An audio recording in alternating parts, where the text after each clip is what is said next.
Bonjour à tous. Donc nous allons commencer notre moment. Donc j'espère que votre semaine s'est très bien passée. Super. Alors nous allons commencer avec, je vais inviter Yuri à se rapprocher pour la prière.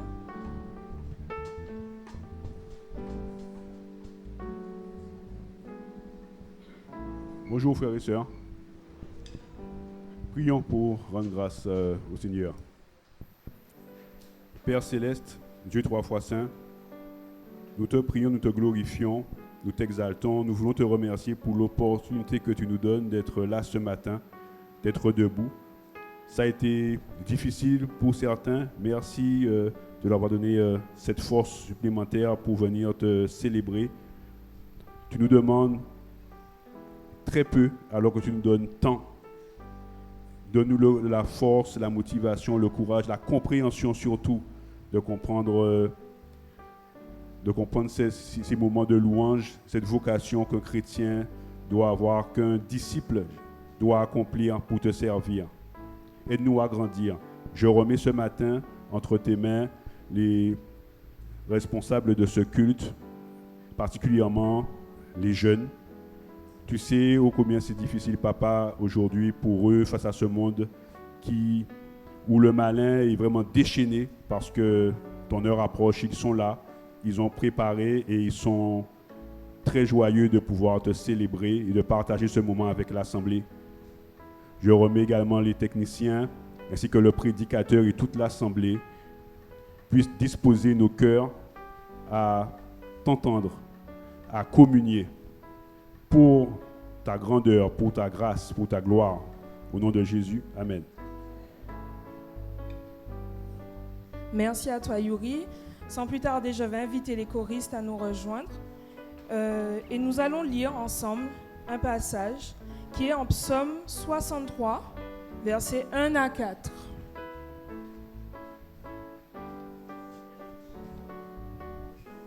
Qui nous dit : Ô Dieu, tu es mon Dieu. Je te cherche, mon âme a soif de toi, mon corps soupire après toi, dans une terre aride, desséchée, sans eau. Car ta bonté vaut mieux que la vie. Mes lèvres célèbrent tes louanges. Ainsi, je te bénirai toute ma vie. Je lèverai mes mains en faisant appel à toi. Amen. Donc, en fait, à travers ce verset qui nous révèle un cœur qui cherche Dieu, en fait, maintenant, qui se tourne vers lui, vers la louange, nous allons entonner combien Dieu est grand. Donc je vous invite à vous mettre debout.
Il est la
Je suis l'alpha et l'oméga, dit le Seigneur Dieu, celui qui est, qui était et qui vient, le Tout-Puissant. Apocalypse 1, verset 8.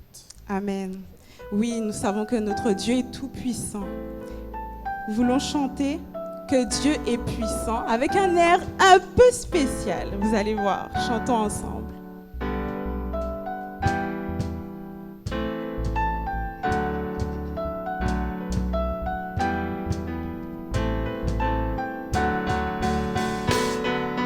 Dieu tout-puissant, dans mon cœur considère tout l'univers, fait par ton pouvoir, le ciel d'azur, les éclairs, le tonnerre, le clair matin, ou les ombres du soir, tout mon être. Alors s'élève un chant de tout-puissant, que tu es grand. Mon être, alors s'élève un chant Dieu tout-puissant, que tu es grand. Compare les bois ou la forêt profonde. J'erre et j'entends tous les oiseaux chanter. Quand sur les monts, la source avec son nom, libre aux zéphyrs, son chant doux et léger. Cœur heureux s'écrie à chaque instant au Dieu d'amour, que tu es grand. cœur heureux, Mon cœur heureux s'écrie à chaque s'écrie à instant. chaque instant au Dieu d'amour, que tu es grand. Mais quand je songe au sublime mystère, un Dieu si grand, un Dieu si grand a pu penser à moi, que son cher fils est devenu mon frère, et que je suis et désormais que je suis l'héritier du grand roi. Alors mon cœur redit la nuit, le jour, tu es bon, Dieu d'amour. ô Dieu d'amour. Alors mon cœur Redis la nuit et le redit jour. la nuit, le jour, que tu es bon, ô Dieu On reprend d'amour. ça, Dieu tout-puissant. Dieu tout-puissant, dans mon cœur considère tout l'univers, Créé par ton et par pouvoir, ton pouvoir, le ciel d'azur, les éclairs, le tonnerre, le clair matin, le clair matin, ou les ombres du soir, de tout mon être.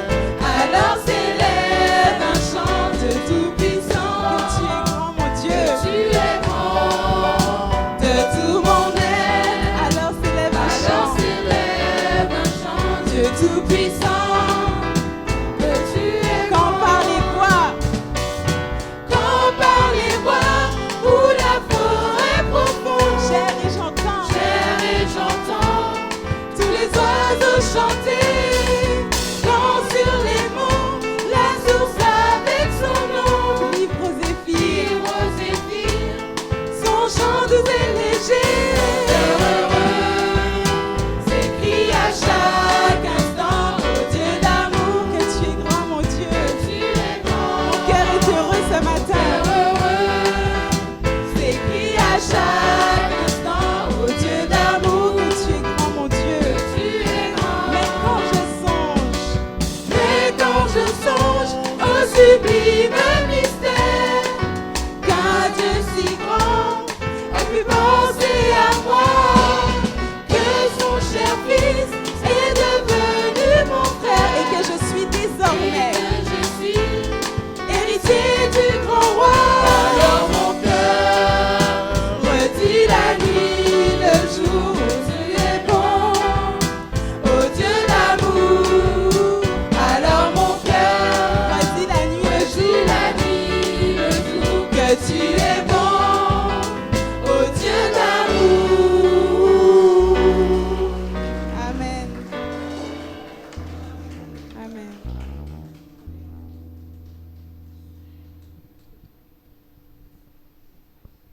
Jérémie 29, verset 13. Vous me chercherez et vous me trouverez si vous me cherchez de tout votre cœur. Amen. Oui, nous savons que si nous cherchons Notre Dieu d'un cœur sincère, il se laissera trouver par nous. Nous voulons chanter qu'il est capable de satisfaire à tous nos besoins, n'est-ce pas? Amen. Il est capable.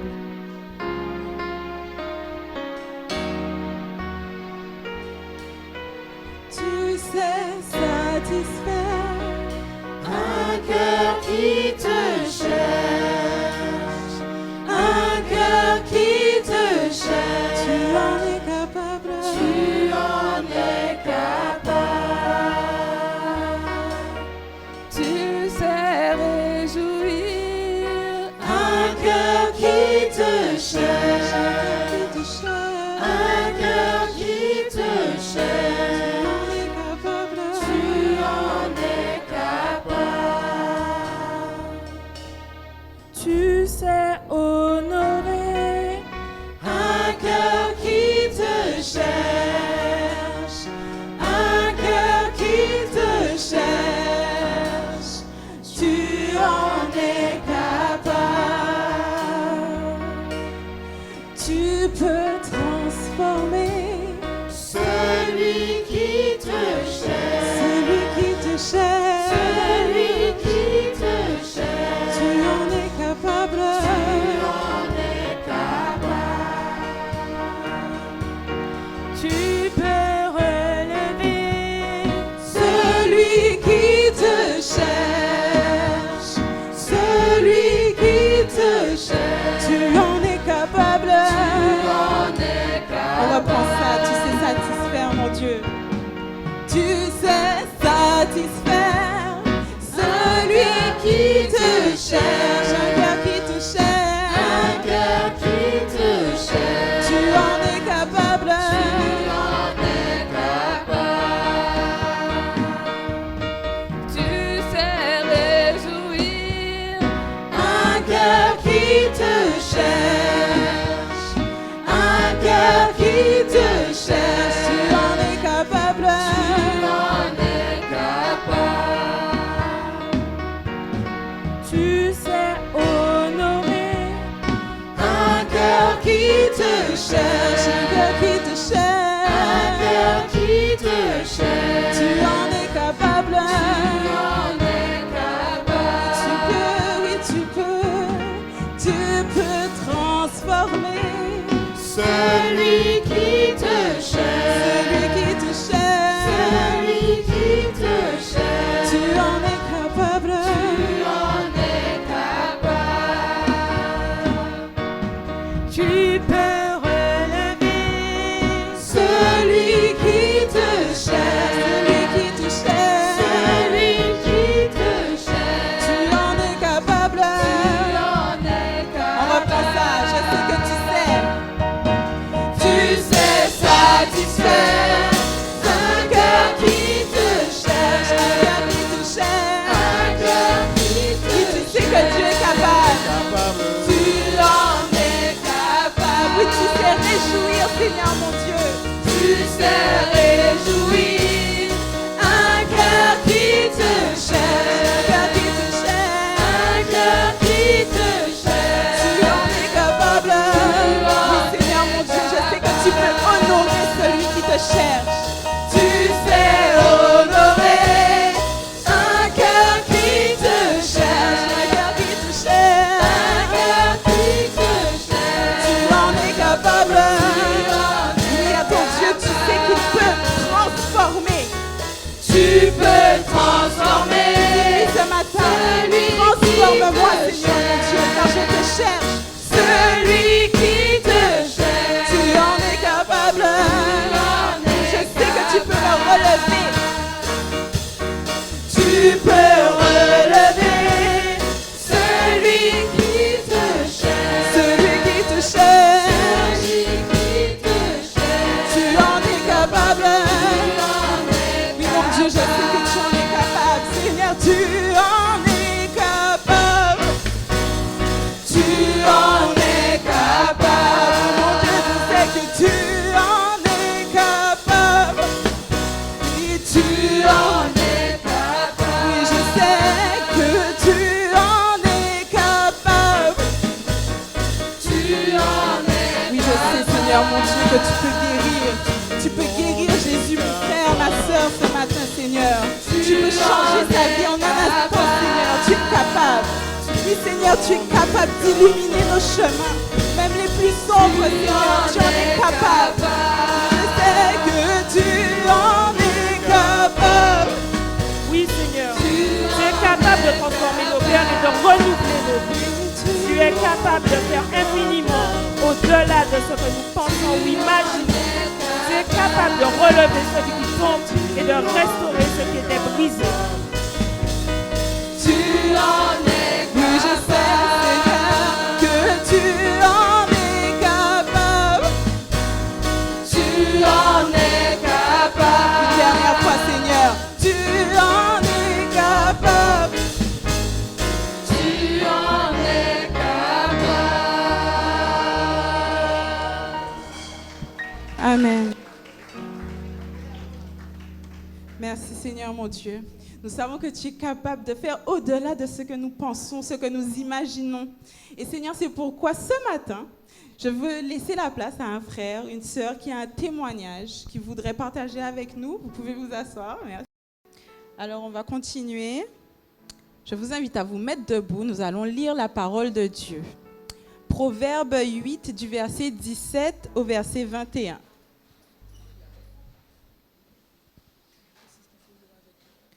Nous lisons tous ensemble. J'aime ceux qui m'aiment, et ceux qui me cherchent me trouvent. Avec moi sont la richesse et la gloire, les biens durables et la justice. Mon fruit est meilleur que l'or pur, et mon produit est préférable à l'argent. Je marche dans le chemin de la justice, au milieu des sentiers de la droiture, pour donner des biens à ceux qui m'aiment et pour remplir leurs trésors. Amen. Le Seigneur nous donne des trésors inestimables. Nous voulons chanter que ceux qui le cherchent le trouvent et reçoivent une double faveur, n'est-ce pas? Amen. Double faveur. On va commencer en a cappella. Change mes pleurs en allégresse. Tous ensemble. Finis là où tu me relèves. Je vois ta main posée. Je vois ta main posée sur moi. Je suis venue. Je suis venue Au lieu du deuil, une huile de joie. Au lieu du deuil, une huile de joie. Du désespoir au chant d'espoir. Du désespoir au chant d'espoir. Je vois ta grâce posée. Je vois ta grâce posée On sur reprend moi. ça. Tu changes mes pleurs, Seigneur. Tu changes mes pleurs en allégresse. Finis la honte. Finis là où tu me relèves. Je vois ta main posée. Je vois ta main posée sur moi. Je suis venue ce matin Je suis déclarer venue qu'au lieu du deuil, tu me donnes une huile de joie. Au lieu du deuil, Une huile de joie, du désespoir au chant d'espoir. Du désespoir au chant d'espoir. Je vois ta grâce Je posée. vois ta grâce posée. Oui, je suis sur venue moi. ce matin Je suis déclarer venue déclarer la faveur d'en haut, la faveur d'en bas. Je reçois le doux, je reçois le doux. La faveur d'en haut, la faveur d'en bas. Je reçois le doux, je reçois le doux. dou dou dou dou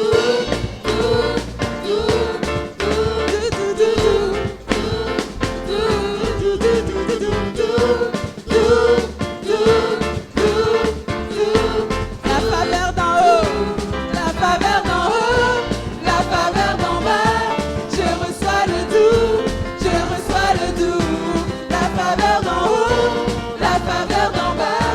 Je reçois le doux, je reçois tu le changes mes pleurs, Tu changes mes pleurs en allégresse. finis la honte. Fini là où tu me relèves. Je vois ta main Je posée. vois ta main posée sur moi. Je suis venue Je suis venue célébrer. au lieu du deuil, une huile de joie. Au lieu du deuil, une huile de joie. Du désespoir au chant d'espoir. Désespoir au chant d'espoir. Je vois ta grâce Je posée. vois ta grâce posée On sur va moi. chanter encore, tu changes.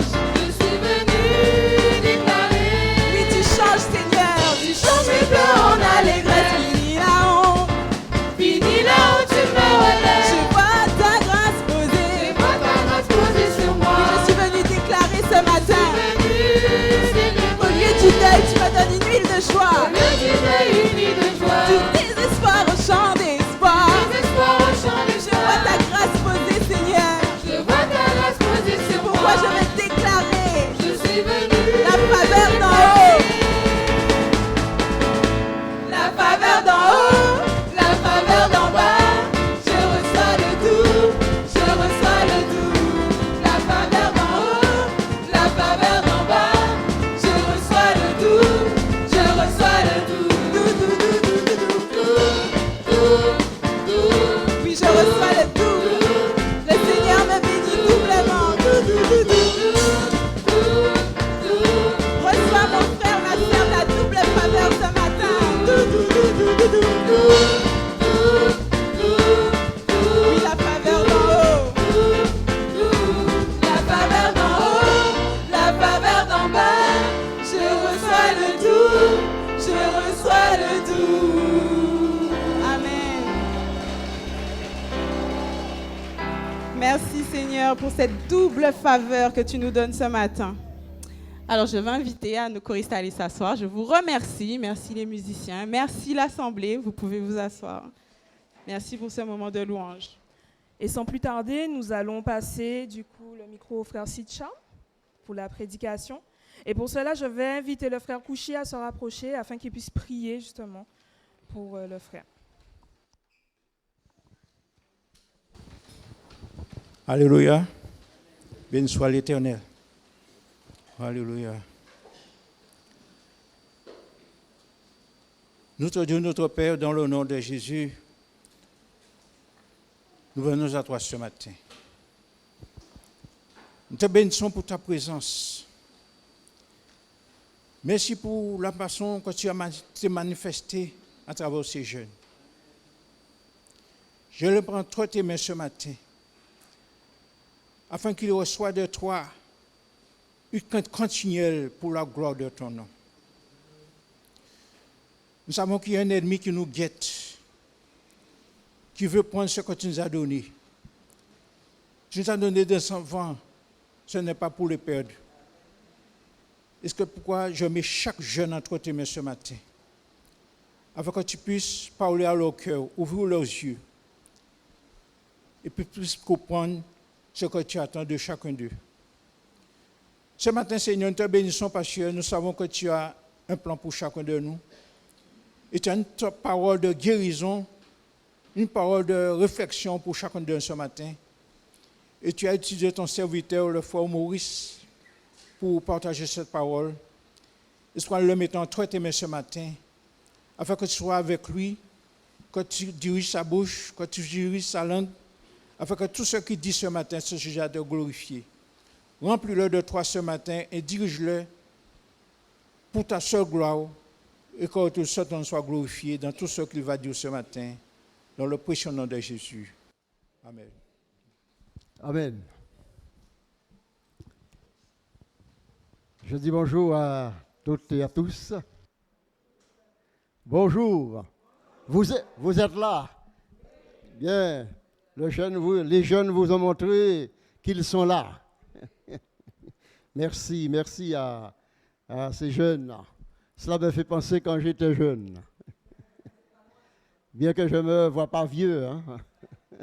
Chaque fois que je retourne à Peugeot, là où je travaillais, les employés me disent « Monsieur Sitchal, vous ne vieillissez pas, vous pouvez revenir travailler. » Moi, je réponds « Je n'ai jamais entendu que la retraite est faite pour vieillir. » Voilà, je vous invite à ouvrir dans l'épître de Paul aux Romains, au chapitre 5.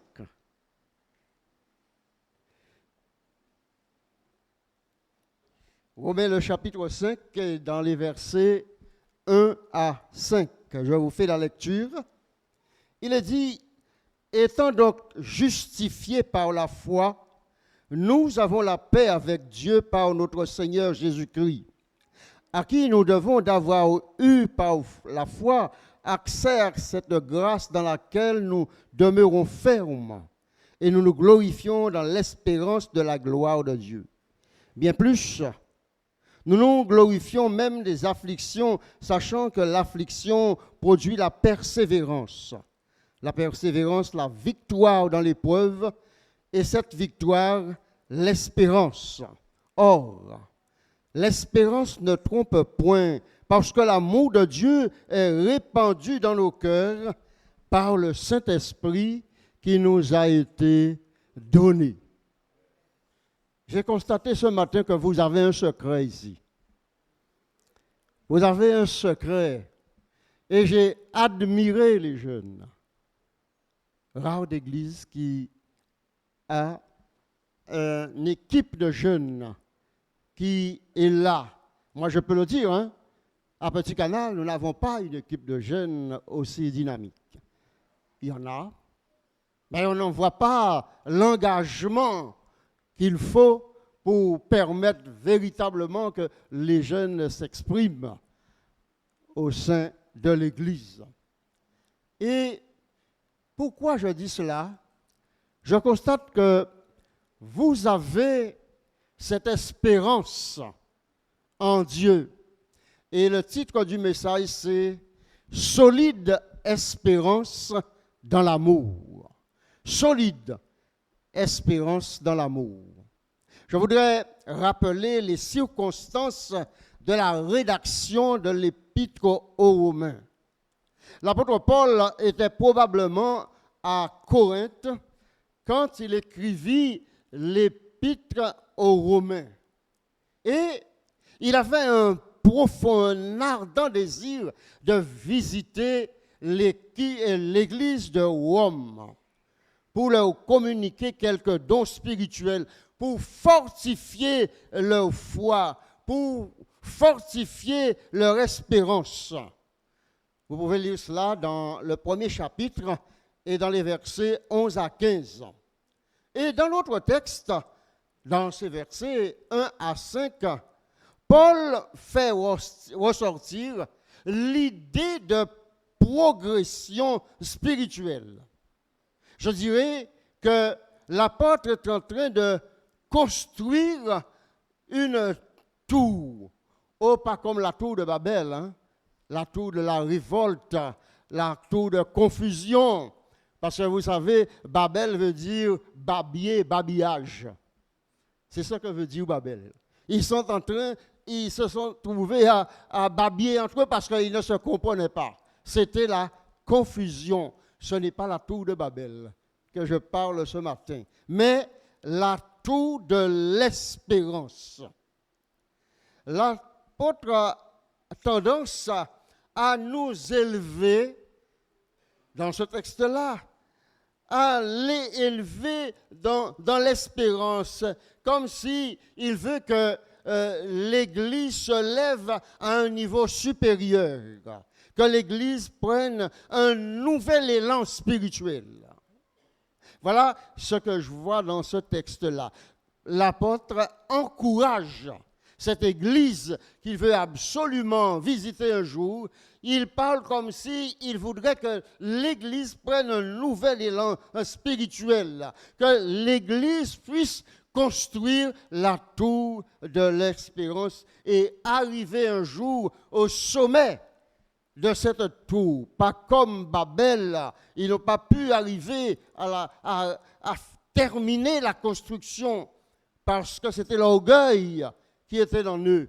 Ils se disaient, eh bien, il y a eu le déluge, eh bien, nous allons construire une tour. Si jamais il y a encore un déluge, nous allons grimper dans notre tour et nous allons pouvoir fuir, passer outre de ce déluge-là.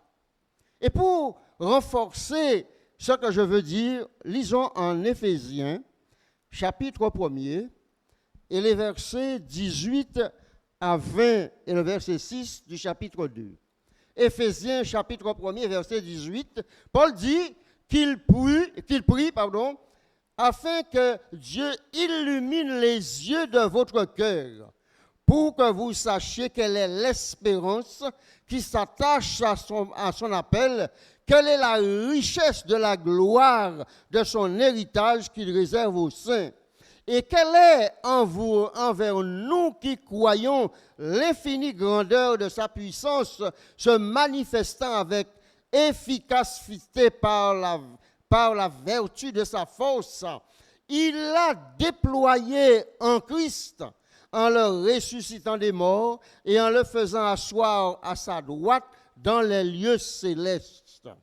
Et ensuite, le verset 6 au chapitre 2, il dit, « Il nous a ressuscités ensemble et nous a fait asseoir ensemble dans les lieux célestes en Christ. » Nous voyons l'idée de la hauteur dans ce texte-là. Il nous a ressuscités ensemble, il nous a fait asseoir ensemble dans les lieux célestes en Christ. Vous voyez, c'est ce que il nous a ressuscités, il nous a fait asseoir ensemble. C'est ce que un théologien, Jacques Bouchol, il appelle cela le maintenant et le pas encore. Qui veut dire que nous avons été ressuscités, nous vivons cette espérance, nous, ici-bas, mais elle n'est pas encore manifestée. Vous voyez? Le présent, il est maintenant et le pas encore. Et dans l'Épître aux Colossiens, au chapitre 3, et dans les versets 1 et 2, il est dit que si donc vous êtes ressuscités avec Christ, cherchez les choses d'en haut, où Christ est assis à la droite de Dieu. Affectionnez-vous aux choses d'en haut, non à celles qui sont sur la terre, car vous êtes morts. Et votre vie est cachée avec Christ en Dieu. Quand Christ, votre vie, paraîtra, alors vous paraîtrez aussi avec lui dans la gloire. Toujours l'idée de la hauteur. L'idée de la hauteur.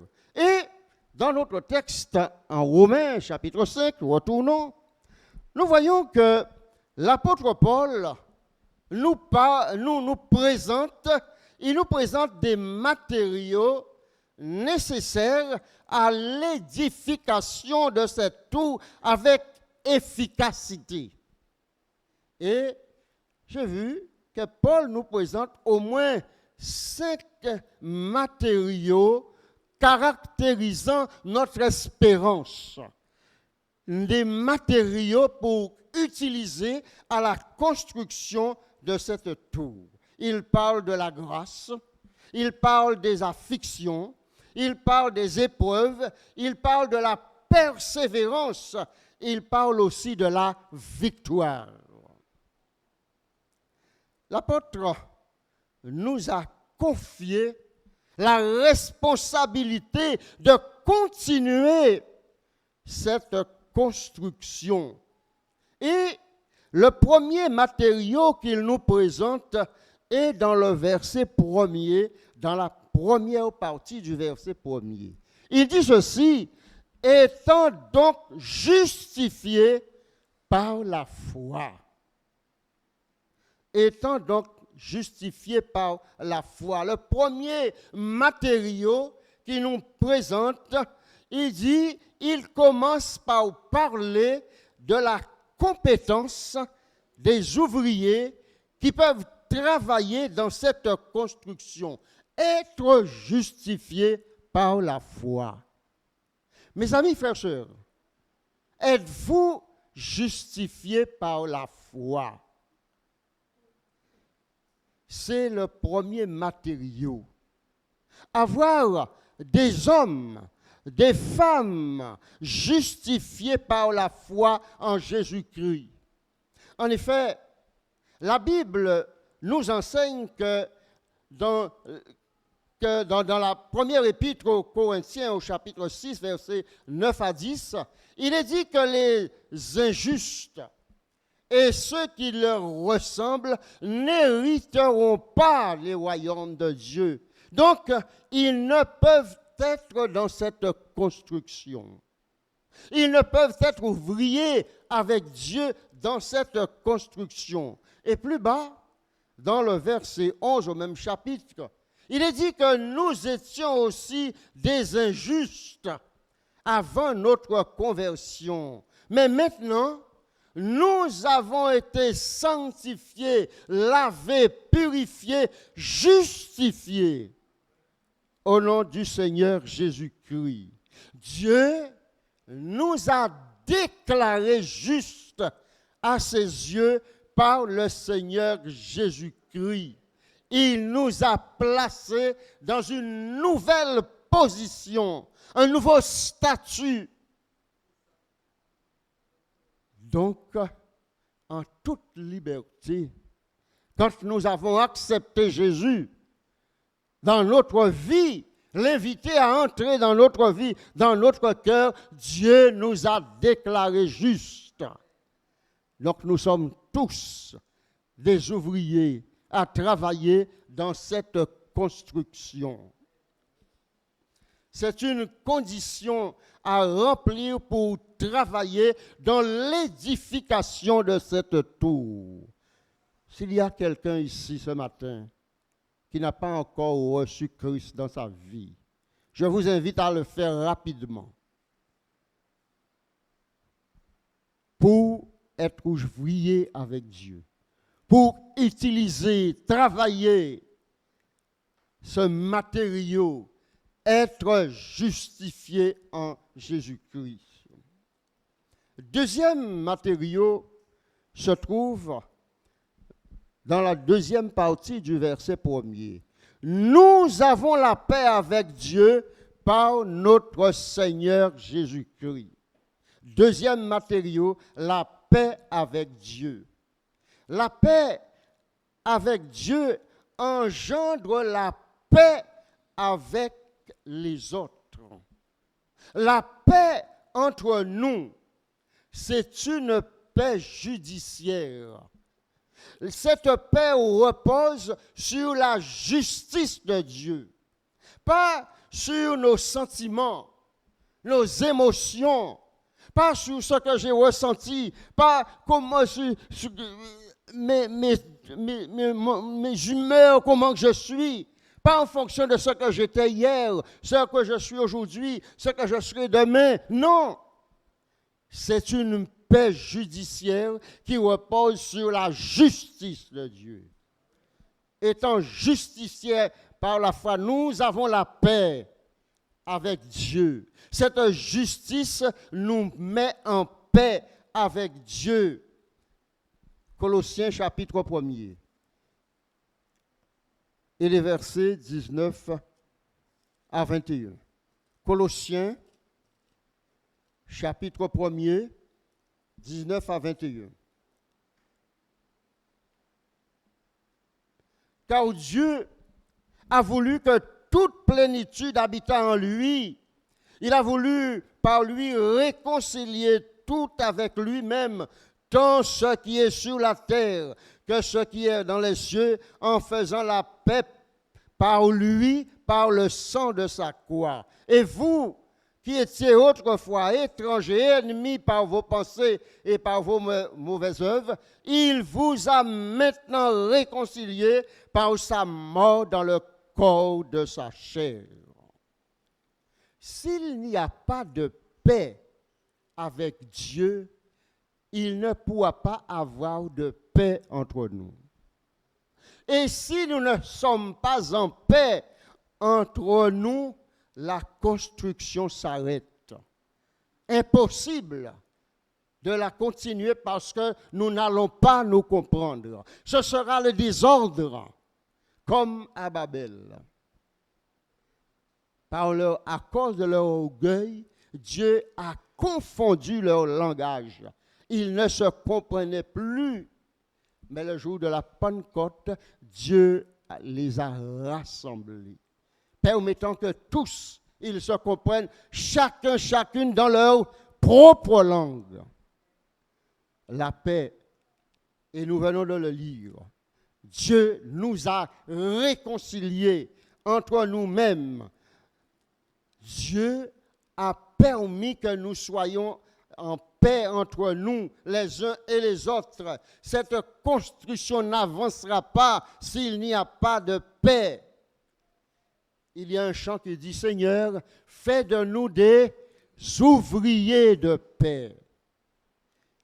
fais de nous des ouvriers de paix, que nous soyons tous en paix et que nous puissions communiquer cette paix que nous avons autour de nous. L'Église, nous devons œuvrer afin que l'Église soit en paix. Éphésiens 2. Éphésiens chapitre 2, versets 13 à 17.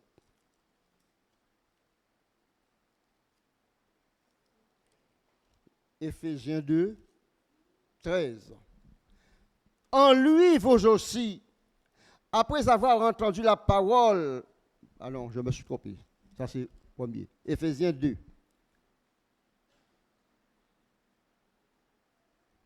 Qu'est-ce que je dis? 13 à 17, c'est ça.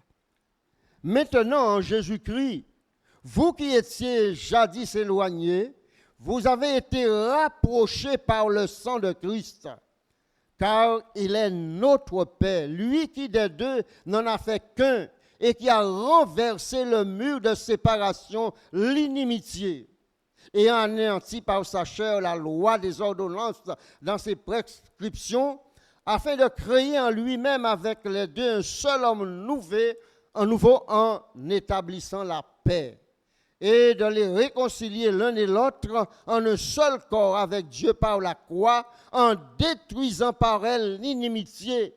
Il est venu annoncer la paix à vous qui étiez loin et la paix à vous, à ceux qui étaient près. Nous qui étions éloignés de Dieu, nous qui étions éloignés entre nous, nous ne nous connaissions pas. Nous étions des étrangers avec Dieu et nous étions des étrangers entre nous. Dieu nous a rapprochés en Jésus-Christ. Il nous s'est rapproché de nous dans la personne de Jésus-Christ. Il nous a rapprochés les uns et les autres par son sacrifice à la croix. Il a renversé le mur de séparation, l'inimitié. Il a fait de nous ses amis. Jésus l'a dit, je ne vous appelle plus serviteur, mais je vous appelle ami, parce que le serviteur ne sait pas ce que fait son maître. Mais nous sommes tous des amis. Je ne peux pas me permettre de dire que vous n'êtes pas mes amis. Jésus dit que nous sommes plus que des serviteurs, mais des amis par cette paix. La paix renforce l'unité dans cette construction. Elle contribue à la solidité de notre espérance. Hébreux chapitre 12, verset 14 dit « Recherchez la paix avec tous et la sanctification sans laquelle personne ne verra le Seigneur. » Il n'est pas dit « Recherchez la paix avec mes frères et sœurs ». Seulement, avec tous, mon voisin, ma voisine, mon collègue de travail, tous. Et cela me fait penser quelque chose qui m'est arrivé quand je travaillais encore.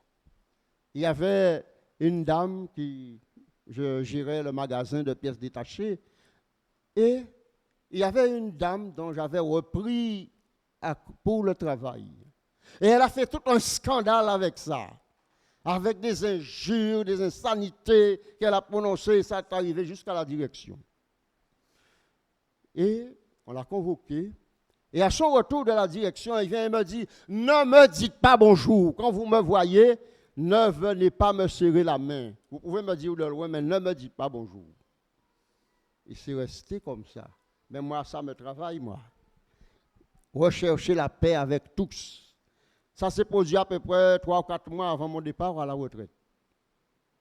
Et le jour de ma retraite, mon départ approche.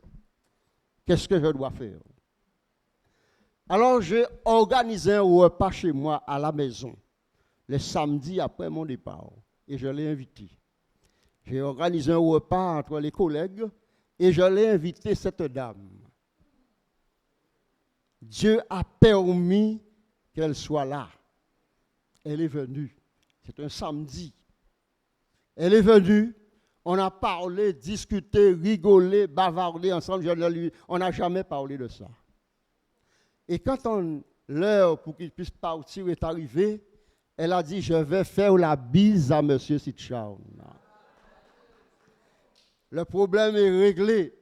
Et maintenant, quand je vais à Peugeot, il me dit, M. Sitchown, comment ça va? Et la retraite, etc. Recherchez la paix avec tous et la sanctification sans laquelle personne ne verra le Seigneur. Troisième matériau que présente l'apôtre Paul pour progresser dans cette construction, verset 2 de notre texte, dans la première partie du verset 2. À qui nous devons d'avoir eu par la foi à cette grâce dans laquelle nous demeurons fermes. Et troisième matériau, l'apôtre nous le présente, la grâce de Dieu. Nous n'avons aucun mérite, frères et sœurs. Nous ne méritons rien du tout, aucun droit dans cette construction. Mais Dieu nous a placés dedans uniquement par grâce. Chacun de nous qui sommes ici ce matin, c'est par grâce que nous sommes là. Si je suis parti de Petit Canal pour arriver ici, c'est par grâce. Grâce de Dieu. Romains chapitre 3, versets 23 et 24 dit, ils sont tous péchés et sont privés de la gloire de Dieu, mais ils sont gratuitement justifiés par sa grâce, par le moyen de la rédemption qui est en Jésus-Christ. Nous ne méritons pas d'être là, nous ne méritions pas d'être sauvés, mais Dieu nous a fait grâce. Il nous a permis d'être ouvriers avec lui dans la construction de cette tour. Troisième matériau que l'apôtre Paul nous présente. Paul dit que nous avons accès à la grâce par la foi. Nous ne devons pas perdre de vue que c'est par la faveur, cette faveur imméritée, la grâce que Dieu nous a placés dans cette position pour construire avec lui. Tite chapitre 2, verset 11 dit, la grâce de Dieu, source de salut pour tous les hommes, a été manifestée. Elle nous enseigne à renoncer à l'impiété, au convoitisme mondaine et à vivre dans le siècle présent selon la justice, la sagesse et la piété, en attendant la bienheureuse espérance et la manifestation de la gloire de notre grand Dieu et de notre Sauveur Jésus-Christ. La grâce de Dieu a été manifestée. Mais combien qui ont vraiment saisi cette grâce et qui la vivent quotidiennement, cette grâce qui nous fait participer à cette construction. Et nous voyons que c'est à partir du verset 2 que l'apôtre Paul fait monter encore progressivement son cheminement vers cette construction, vers cette solide espérance. À nous qui devons eu par la foi accès à cette grâce dans laquelle nous demeurons fermes. Paul dit, nous demeurons fermes, donne l'idée de se tenir debout.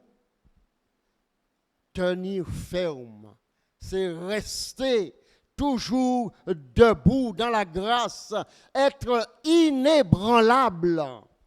Absolument rien ne doit nous secouer dans la grâce que Dieu nous a faite d'être dans cette construction. Et dans la troisième partie de ce verset 2, que Paul commence à parler de l'espérance.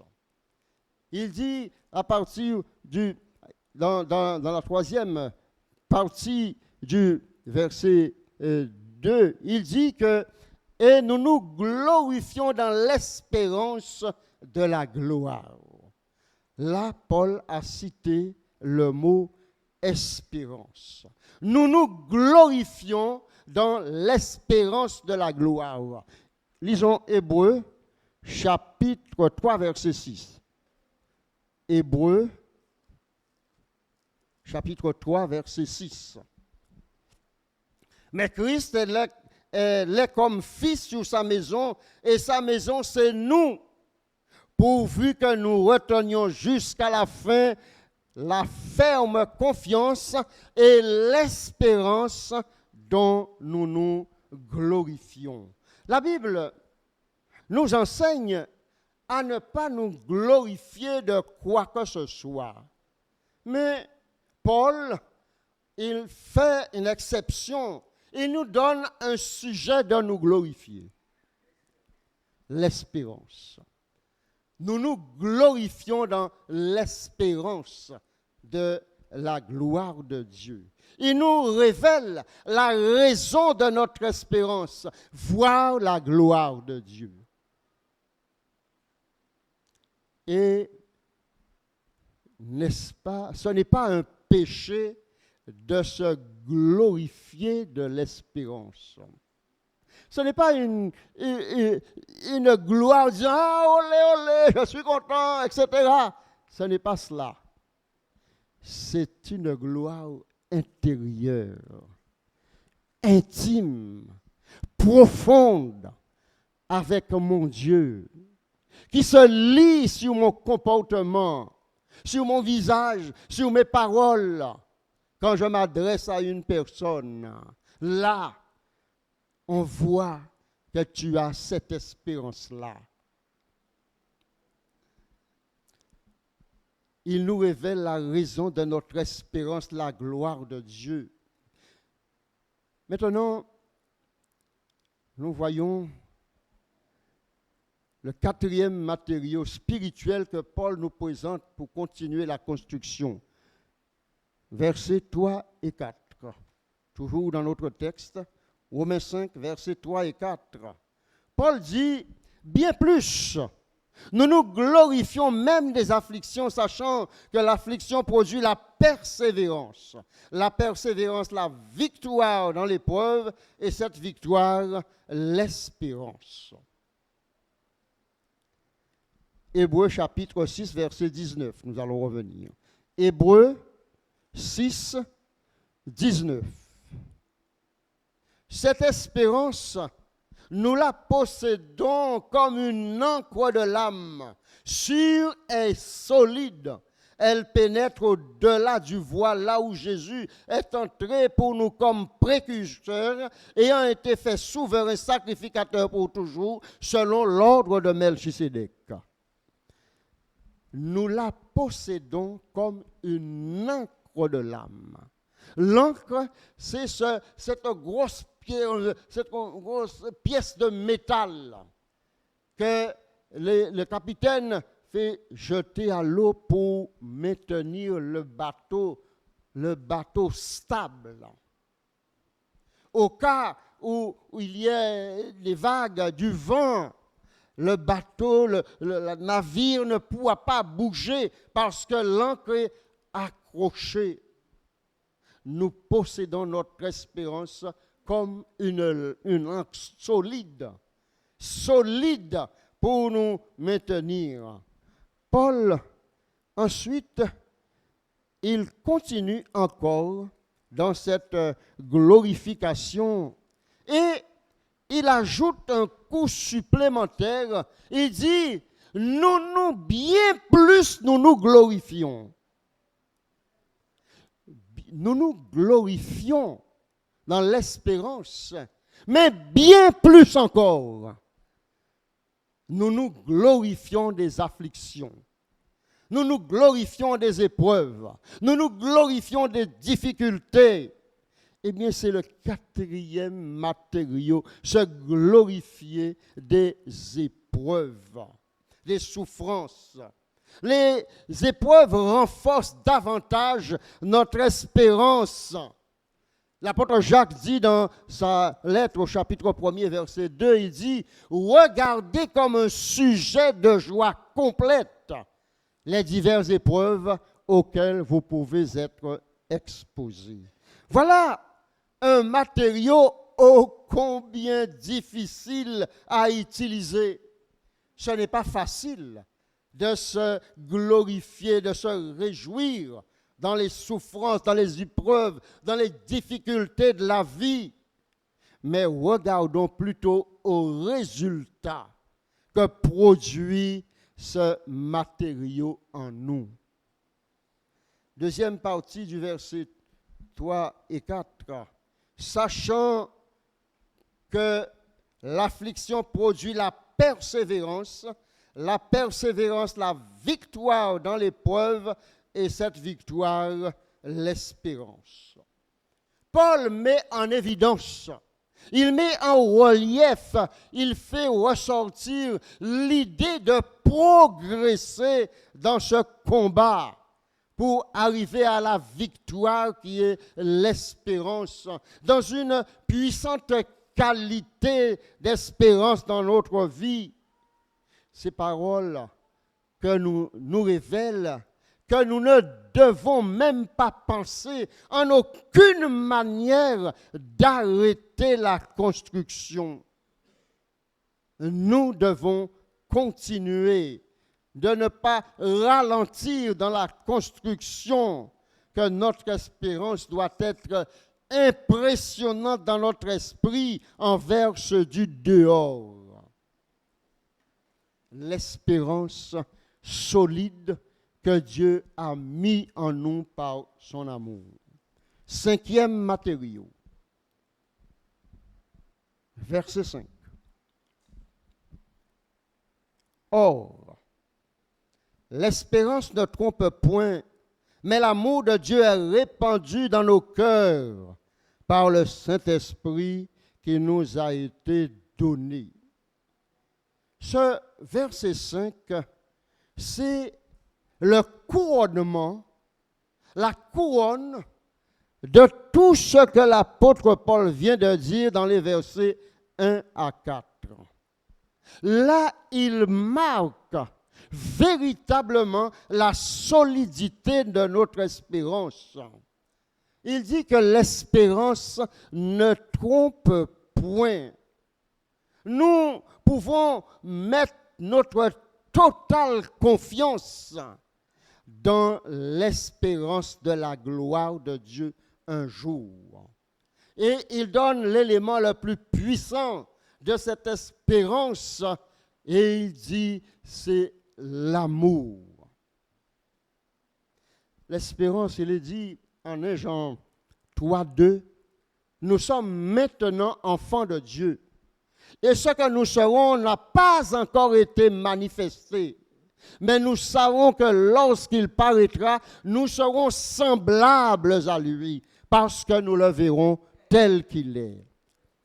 Mes amis, frères et sœurs, c'est ça l'espérance chrétienne. Voir Jésus tel qu'il est. C'est cette espérance-là que nous devons cultiver jour après jour dans notre vie. C'est le cinquième matériau, l'amour. En 1 Corinthiens 13, l'apôtre Paul même dit, le plus grand des matériaux, c'est l'amour, pour rester dans cette construction. Et il parle de l'agent producteur de ce matériau, le Saint-Esprit. Le Saint-Esprit qui produit en nous, qui peut nous aider jour après jour. C'est le Saint-Esprit qui va booster l'amour en nous pour continuer dans cette espérance. L'amour, c'est l'apothéose, c'est-à-dire le triomphe de notre espérance C'est l'amour qui doit alimenter, propulser notre espérance. La place du Saint-Esprit, l'agent le plus puissant en nous, est primordial pour affermir notre espérance en Dieu. Nous ne pourrons rien faire sans l'espérance, sans le Saint-Esprit. Jésus même lui a dit, vous ne pouvez rien faire sans moi. Et c'est par son esprit qu'il nous assiste, qu'il nous conduit. Nous avons la garantie que le Saint-Esprit demeure en nous parce qu'il nous a été donné. Notre espérance dans l'amour doit être active, solide. Cette solide espérance dans l'amour, nous ne devons pas la cacher, la garder pour nous seuls. Elle doit être partagée, la faire connaître aux autres. Nous devons aller conquérir d'autres cœurs pour les susciter en eux cette espérance solide par la grâce de Dieu. Allez partager notre espérance. Et vous comprenez bien ce que je veux dire, l'évangélisation que je veux parler. Allez vers les autres, leur partager notre espérance, afin qu'ils aient aussi cette même solide espérance. C'est ainsi que nous aurons répondu, obéir à cette parole du Seigneur, d'aimer nos prochains comme nous-mêmes. Mes amis, frères, sœurs, je vous invite à rentrer en vous-même et vous demander où suis-je avec cette espérance? Est-elle véritablement solide en moi, dans ma vie, dans mon cœur, dans mon âme, dans ma conscience, dans mes pensées? Que le Seigneur nous aide, jour après jour, à cultiver cette espérance dans nos cœurs et arriver au sommet de la tour, dans la gloire, que nous les rendions plus solides davantage, que le jour du Seigneur approche, afin que nous ne soyons pas confus le jour du Seigneur, mais que nous soyons enlevés avec lui dans la gloire. Que le Seigneur vous bénisse.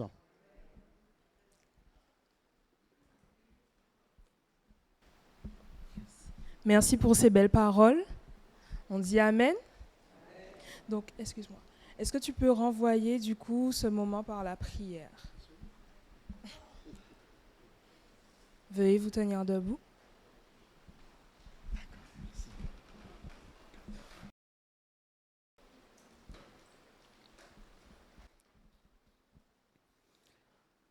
Seigneur, notre Dieu, notre Père, ô Père Tout-Puissant, combien, Père, nous te rendons grâce, nous te bénissons, Seigneur.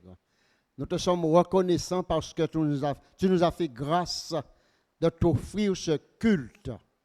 Merci, merci Père pour tout ce qui a été fait. Merci pour ces jeunes, Seigneur, qui ont proclamé ta parole par ces chants. Merci pour les prières. Merci pour l'étude de ta parole, Seigneur. Merci pour ta parole qui a été prêchée, annoncée. Et Père, nous te prions afin que tu nous aides.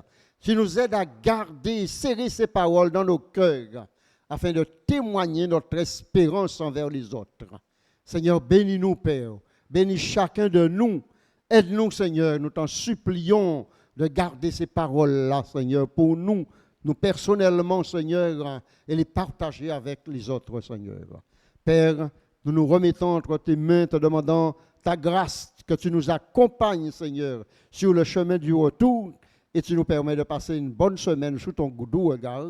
Que toute la gloire te revienne au siècle des siècles, par le nom de Jésus. Amen. Donc merci à tous. J'espère que vous avez apprécié ce moment en notre compagnie.